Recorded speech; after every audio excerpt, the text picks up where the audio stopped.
my friends, and welcome to another fantastic installment from very high above all the puerile and pedantic forms of Wyoming mainstream media. This is Cowboy State Politics. I, of course, am your illustrious host, David Iverson, firmly ensconced behind the silver Cowboy State Politics microphone and broadcasting to you from the base of the Bighorns at the Cowboy State Politics studio in Sheridan, Wyoming. Good afternoon, my friends, and welcome to this slightly later than usual installment of the broadcast. You never really know how a day in the studio is going to turn out until you sit down and turn everything on. Sometimes everything turns on and it's a piece of cake. Other times, you have a little bit of difficulty. That, my friends, is today. The good news is, all of it is taken care of. And it's a good thing, too, because days like today, I have a heck of a lot of stuff going on. But as you all know, I try my very best to make sure that when it's episode day, that you have one to listen to. And so, even though it's a little bit late, I do have a great show planned for you. The short version of it is in what I thought was a completely random Facebook message. Was an article about the University of Wyoming that had been written months prior to the story I ran about the university hiding all of their DEI programs in different places. As you know, that all came to a head in the Appropriations Committee. The episode I'm talking about is entitled, "You're Paying for Ecofeminism." Ecofeminism, if you're wondering, it's just a fancy way of saying the other word that the left is almost always pushing, Marxism. Because when you boil down all of these other social justice terms, in the end, all of it relates to Marxism. Granted, with a little bit of different flavor to it, but it's all the same thing. The analogy that comes to mind is steak. You have New York strip and ribeye and my personal favorite, a big fat T-bone. But steak is good and I like it all. Marxism? Not so much. It's terrible and it all tastes like crap. And in the end, under Marxism, that's probably what we'll all be eating. And all of these types of social justice classes, like the ones that Ken mentioned in Appropriations. And I thought perhaps I would seek an undergraduate minor in sustainability. And if I were to do so, I would be required to take 9 credit hours of Foundations in Sustainability, and then another class in Campus Sustainability. And then I would have my choice of the following: social justice in the 21st century, environmental ethics, global justice, environmental justice, environmental sociology, food, health, and justice, diversity and justice in natural resources, or perhaps my favorite, ecofeminism. After I got through with that, I would be treated to such other courses as global climate governance and diversity and justice in natural resources. I'm just wondering why these courses aren't offered in Gillette. Oh, there's a very good reason that those classes aren't taught in Gillette. The source of the majority of UW's funding comes directly from Gillette's coal mines, and I suppose had they offered all of those courses at Gillette Community College, perhaps that funding would cease. Or, at the very least, it would be very difficult to explain them. But all of them, all of the classes on Representative Pendergraft's list are cultural Marxism.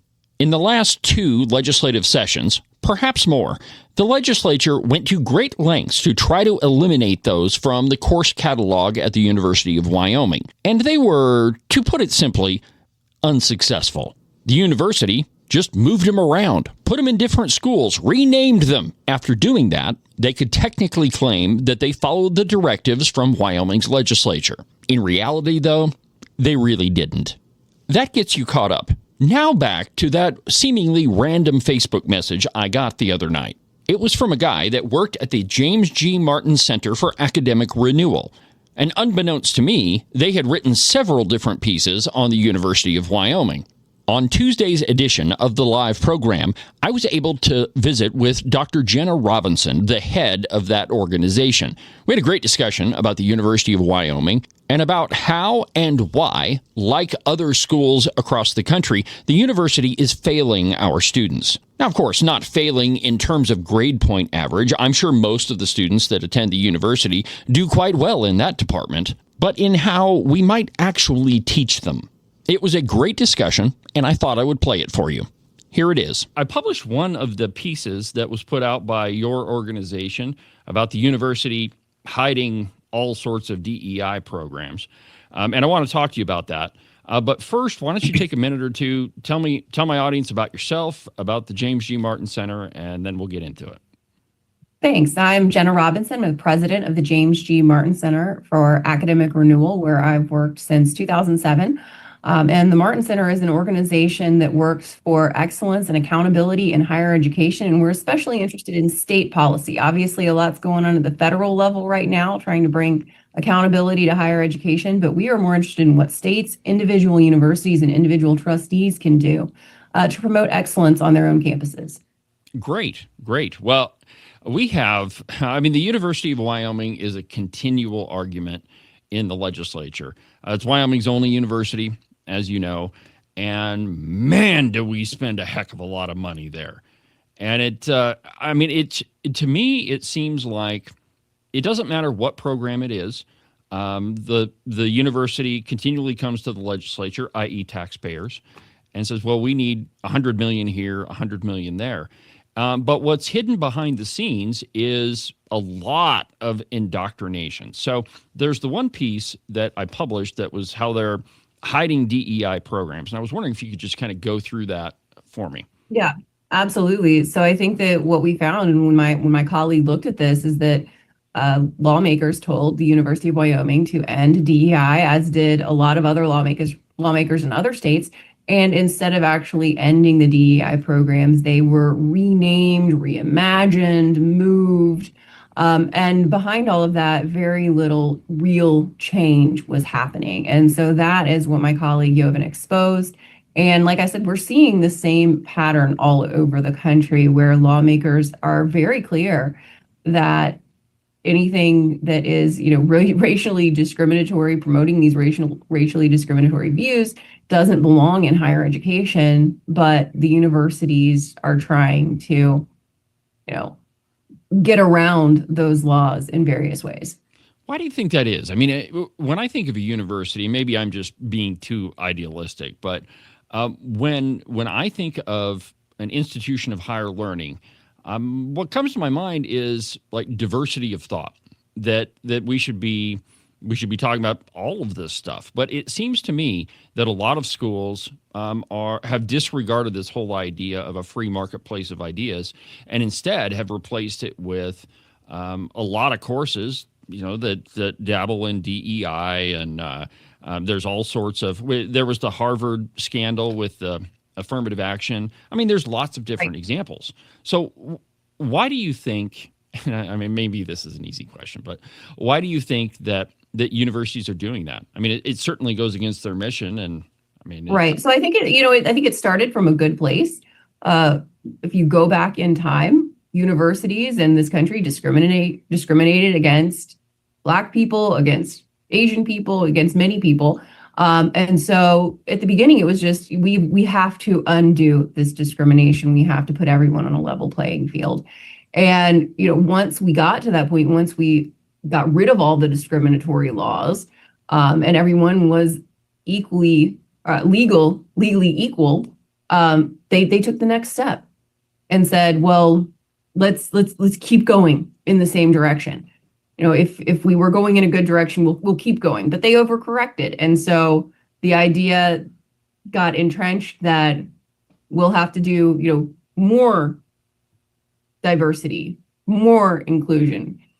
We are not where we need to be until everyone is, absolutely equal across all measurements. And in practice, that's just discrimination of a different kind. And I think it also embeds the assumption that if someone looks different from you, it means that they think differently from you. But we know that that's not the case.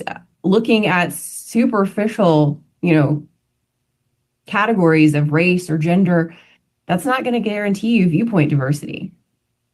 Okay, so then I guess the question is, how do we, is moving towards viewpoint diversity, is it as easy as just getting rid of all these DEI type programs, or is there something more deeply rooted in the culture of a university? How do we root it out? Right. So I think absolutely the first step is, as Chief Justice Roberts said, to stop discriminating on race, you have to stop discriminating on race. That's the first step. So you get rid of all the discriminatory programs at universities.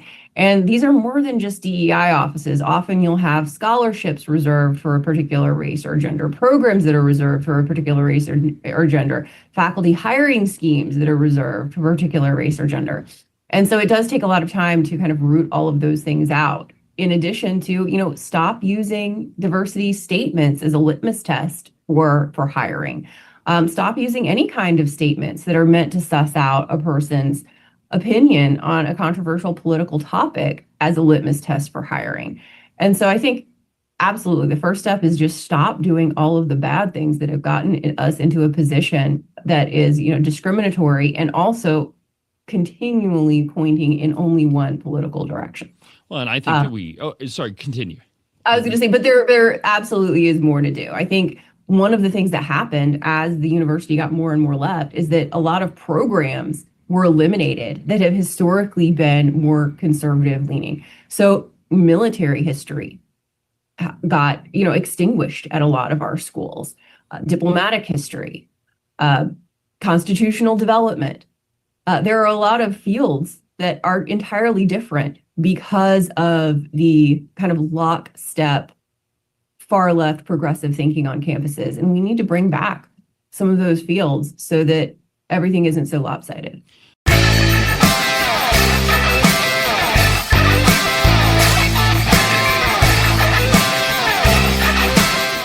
We'll get back with Dr. Jenna Robinson in just a second. But first, let's take a brief profit timeout. Cowboy State Politics is brought to you by Morton Buildings. If you're in the market for any type of metal building, the first place that you should start is with a phone call to Marcos and Jesse at Morton Buildings. Their phone number is 307-674-2532. These two guys are the experts in metal building construction. They've been doing it longer than anybody else around, and they do a much better job. And right now, they have a giant sale going on.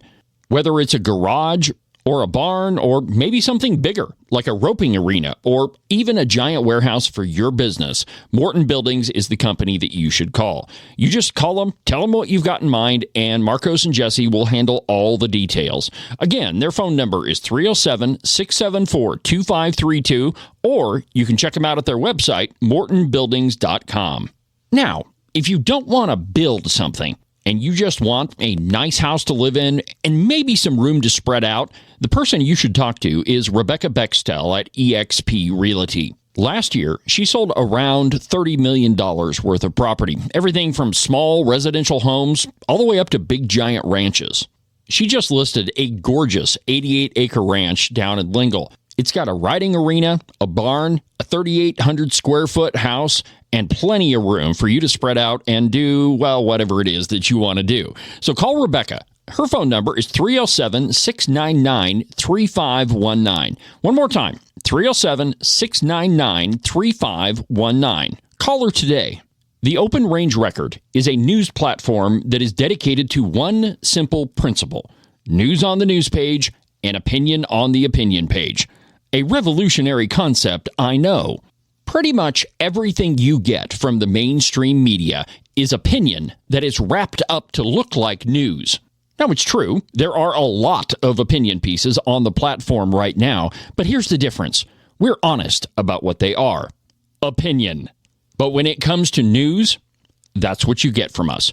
I'd encourage you to go check out the Open Range Record. Go to the website, openrangerecord.com, or the Google Play Store, and download our Android app. Sorry for all of you iPhone users. That app is coming, but here's the good news. You won't have to wait very long for it. So if you want a news platform that's different than all of the mainstream media, then go check us out, openrangerecord.com or on the Google Play Store. And now, back to my interview with Dr. Jenna Robinson.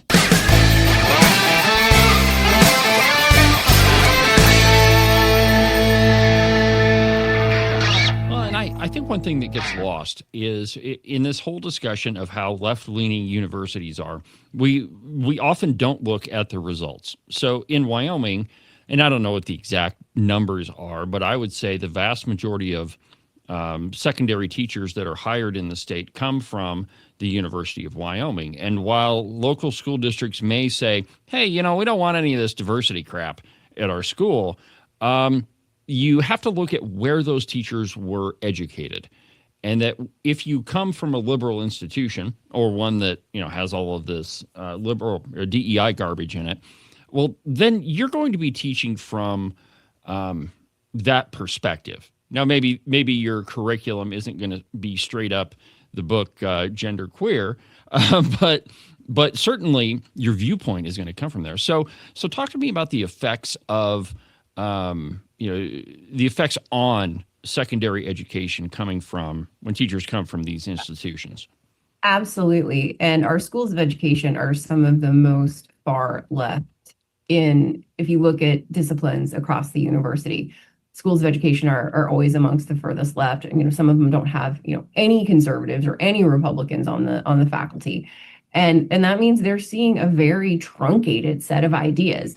And in fact, most of our schools of education are now focusing more on kind of far left pedagogy than they are on content. And I think that is one of the biggest things that we're seeing trickle down into our schools is that, teaching content, teaching phonics, teaching, reading, writing, and arithmetic is seen as conservative. And so it's being left out of our schools.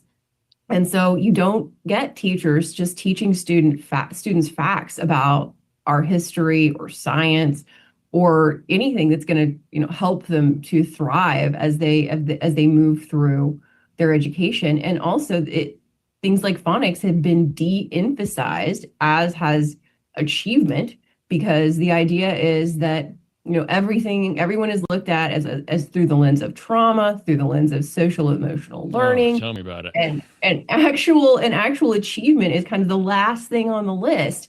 And so ensuring that students know what they need to know to progress to the next grade has really been neglected. And so we get students who get through high school and they don't know, sixth grade math. Yeah. Yeah. Well, we have a community college here where the studio's at in Sheridan. And just on a whim, I walked into their admissions office one day and I said, hey, what percentage do you think of incoming freshmen have to be given remedial courses, whatever type, whether it's English or math or whatever. And they told me that it's 70% of incoming freshmen have to take some form of remedial course. I mean, that's a shocking number. And it is. Absolutely shocking. I mean, there are remedial math courses at Harvard now. Harvard that used to require everyone to know Latin and Greek now offers remedial math. And that shows you kind of how far we've fallen in terms of, just nationwide educational preparation. Well, and I think if you look at the NAEP scores, the NAEP scores, I think it's as plain as the nose on my face, which is pretty plain. In Wyoming, I think that the last numbers I heard that for eighth graders, roughly half of our eighth graders can't read at a proficient level. And the scary part of it is the older students get, the worse their proficiency gets. And so when you have a graduating senior that frankly doesn't know how to read, I mean, I don't even know how we solve that problem. How do we solve it? Right. Well, it starts in kindergarten or even before kindergarten, going back to phonemic awareness. There was a trend later in the 20th century saying that we need to do whole language, kind of self-discovery type of reading instead of, sitting down with students and saying A says ah, B says B. Like, but no, that's what you have to do. You have to teach students explicitly what sounds each letter makes. You have to teach them what sounds that letter combinations make so that CH is ch. Like, you have to be very explicit. But the educational trends were all towards, discovery learning, whole language learning, holistic learning, child-centered learning. And so teachers were taught that it was wrong to be the sage on the stage, to tell students what they need to know and insist that they know it. But we have to go back to that model, and a lot of states have. That's the good news, that a lot of states have realized that they absolutely must teach phonics if they want their students to learn to read. Now, the next step is that you have to give students, something to read about. And, we're not there yet. A lot of states and a lot of institutions, a lot of schools still say, well, they just need basic document literacy. And so, you can teach them to read anything. But the fact is that students read better about content that they're familiar with. And so that means you have to give students basic facts about things they're likely to read about. There was a very famous educational philosopher, E.D. Hirsch, and he did an experiment. And he tested, do students read better, based on just, how they score on these abstract categories, or do they read better based on content? So he gave them a test, and the subject they were reading about was baseball. Okay. And it turns out that the students who read it best were the students who knew something about baseball. Weird. And so it shows you that you have to have content knowledge. You can't read your history textbook.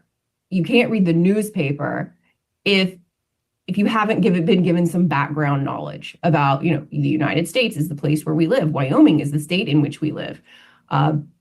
Here's some basic history of our country, of our state.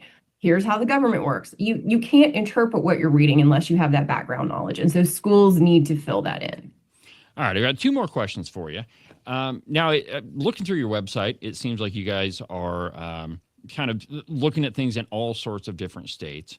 And so my question would be, how do other states compare to the University of Wyoming? I mean, you're in North Carolina, or at least part of your bio says that. But how does Wyoming compare to other states, along these issues we've been talking about? So North Carolina is in a different place than a lot of states because it's growing. So North Carolina is actually kind of an exception. Most states are in the same situation that Wyoming is in many, many ways. They are losing students.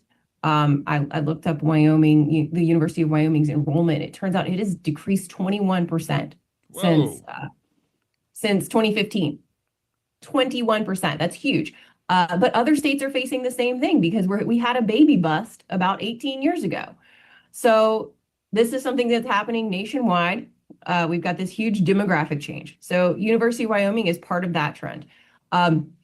University of Wyoming is also, with kind of making these cosmetic changes to DEI programs. We've seen the same things across the country. A bunch of headlines in Texas about DEI offices being turned into offices of belonging. Even at neighboring Utah Valley University, they uncovered the same thing, that the Office of DEI was turned into the Office of Institutional Engagement and Effectiveness, but they admitted publicly that they weren't altering the underlying mission of equity and belonging. So we're seeing a lot of the same trends in Wyoming that we're seeing elsewhere.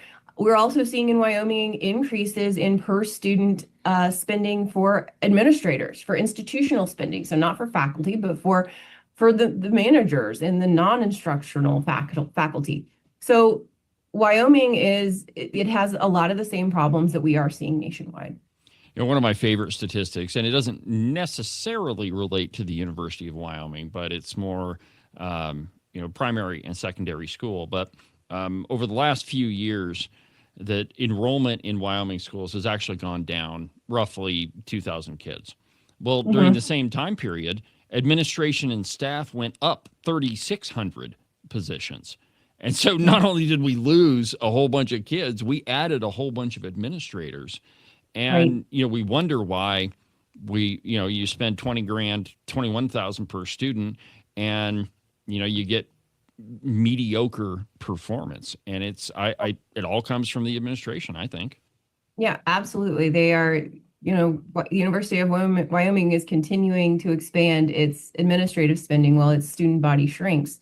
And you wonder why you have all these problems. I mean, really, the faculty are the core of the university. That's where the spending should be, not on administrators. Yeah, absolutely. So last question for you. There's a number of pieces on your website about Wyoming. So how did your center get interested in Wyoming? I mean, has this been a focus for a while? Or is it just hired a guy that's from Wyoming and we went that direction? Or attended Wyoming anyway?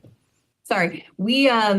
So we have been looking for other states that are ripe for reform, places that we think are likely to make positive changes.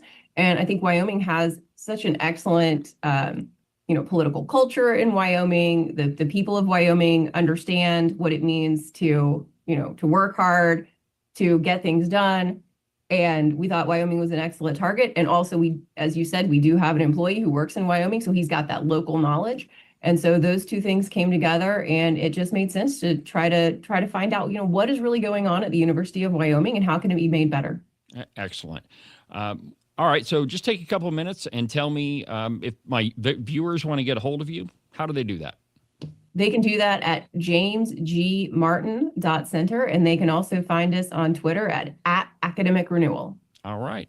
Well, Dr. Robinson, thank you for taking a few minutes to visit with me. And feel free to, if you've got anything related to Wyoming, shoot it my way.